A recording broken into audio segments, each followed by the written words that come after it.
Et maintenant, le lien avec le chant lyrique et le piano classique européen, ça sera notre compositeur russe Nicolas Medtner, que mes élèves et moi, nous avons nommé notre Africain nordique, puisque l'ami de Rachmaninov, l'ami de l'organiste français Marcel Dupré, des deux grands philosophes russes, Ivan Ilyin et Simon Frank, les rythmes de Medtner sont très compliqués. De tels rythmes, polyrythmie, superposition rythmique, j'ai entendu qu'au Mali, chez les musiciens maliens.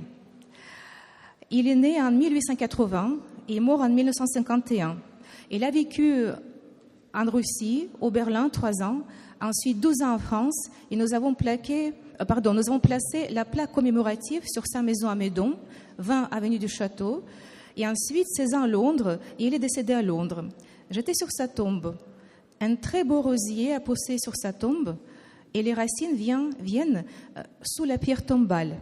Et la pianiste brésilienne Maria Saboia, qui a donné 6 ans de sa vie pour découvrir et étudier l'œuvre de Medtner, elle m'a dit « J'ai interrogé le gardien du cimetière, la rose a poussé toute seule. » Une pierre tombale très simple, juste un extrait de l'évangile de Saint Jean.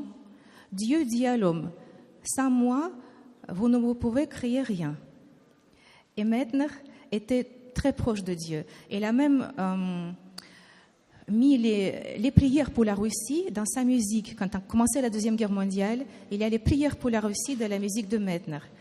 Sa mère, d'origine allemande, famille Gebhardt. Il y avait seulement 2 grandes familles en Thuringe, de pasteurs et de musiciens. C'était les familles de Bach et de Gebhardt. Et les racines de son père, suédoises, danoises. Voilà, c'est une grande famille protestante, des Allemands protestants de Moscou. Medtner s'est fait baptiser chrétien orthodoxe par le père Sergei Bulgakov, déjà à Paris. Et professeur Nikita Struve, avec lequel nous avons organisé le premier colloque international consacré à Medtner à Moscou en 2002, il a rencontré Medtner à Londres. Nikita Struve avait 17 ans. Il m'a dit, Aminata, déjà pour moi, Simon Frank avait une telle humilité, mais quand j'ai vu Medtner, c'était quelque chose de grandiose. Donc c'est un homme extraordinaire, un penseur aussi. Il nous a laissé son testament, La Muse et la mode. Il faudrait le traduire en français.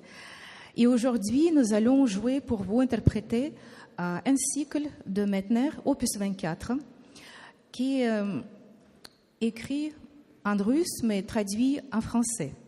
Donc, ça sera la première mondiale, deuxième première mondiale aujourd'hui. On va interpréter notre Medtner en français. Mais on va commencer d'abord par Tchaïkovski, opus 65, écrit en français, mais traduit en russe. Et donc, on va jongler entre 2 belles langues de notre Europe, la langue russe et française.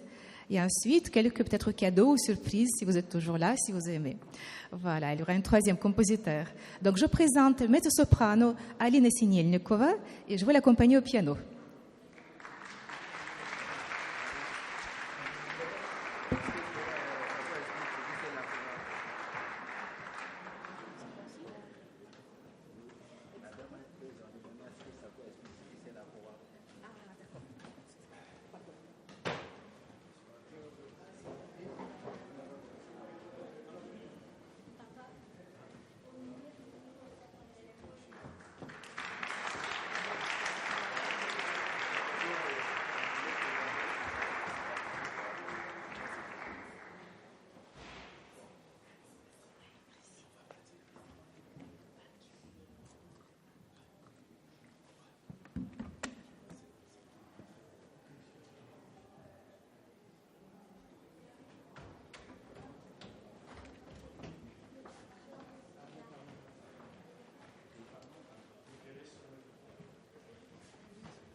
Simplement pour vous situer, donc opus 65 de Tchaïkovski, poésie d'Édouard Turquetti, traduction de A. Gorchakova. Et bien sûr, c'est un hommage aux traducteurs, puisque les traducteurs sont des bêtes solitaires, presque comme des pianistes. On travaille toujours seul, mais aussi on a le privilège, rare privilège, de devenir provisoirement l'autre. Les traducteurs et le musicien-interprète doivent entrer dans la peau de l'autre et doivent ressentir tout ce que ressent autrui. Donc c'est un rare privilège de traducteur et de musicien-interprète. Donc Tchaïkovski, opus 65.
La mélodie rondelle, on pourrait l'intituler La Charmeuse. Il se cache dans la grâce, dans ta grâce, un doux ensorcellement. Pour leur joie et leur tourment, sur les cœurs tu fais main basse. Tous sont pris, nul ne se lasse de ce serrage charmant.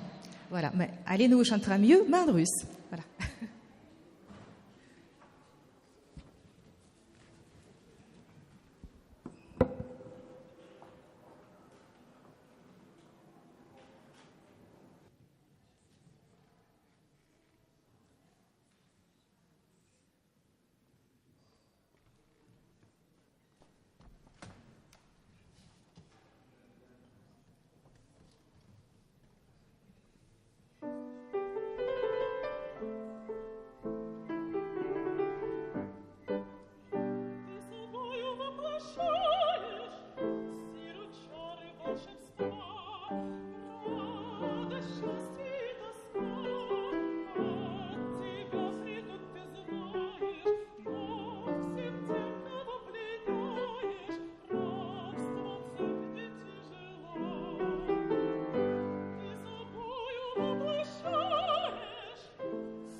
Donc, Nicolas Medtner,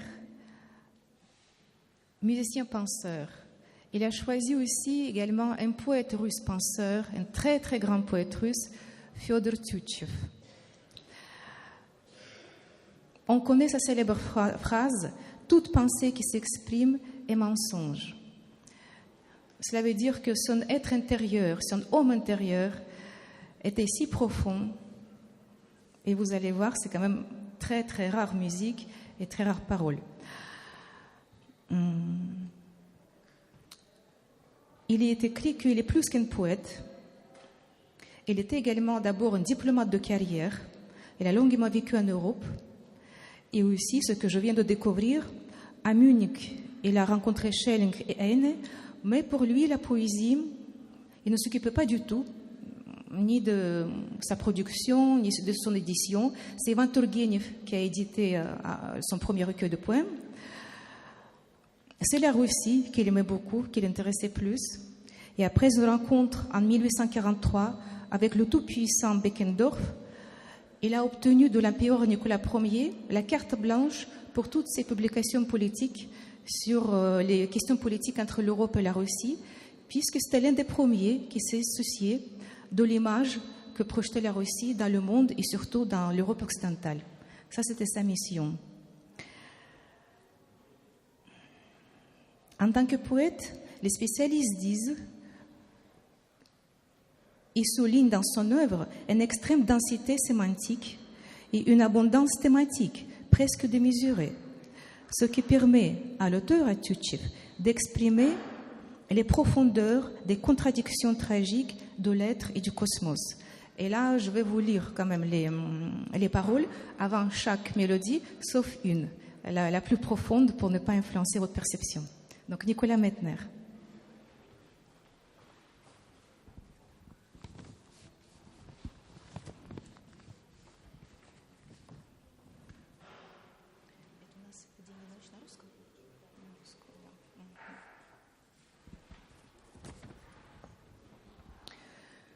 Jour et nuit, le noir royaume des esprits, l'abîme d'ombre de mystère, n'est plus. La pourpre et l'or le voient de par la volonté des dieux. Jour, voile d'or resplendissant, toi qui repens par toute la vie, tu réconfortes ceux qui souffrent, tous joie des hommes et des dieux. Le jour décline, l'ombre est là, la nuit s'avance, inéluctable. Saisis le voile tutélaire, l'arrache et le rejette au loin. Alors, sinistre, hideux, béant, le noir abîme là, qui guette, et rien n'arrête sa menace. Oh, que la nuit a de terreur! Et aussi, je voulais un peu préciser, en français, l'abîme vient du verbe abîmer. Mais en russe, c'est tout simplement deux mots sans fond.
Oh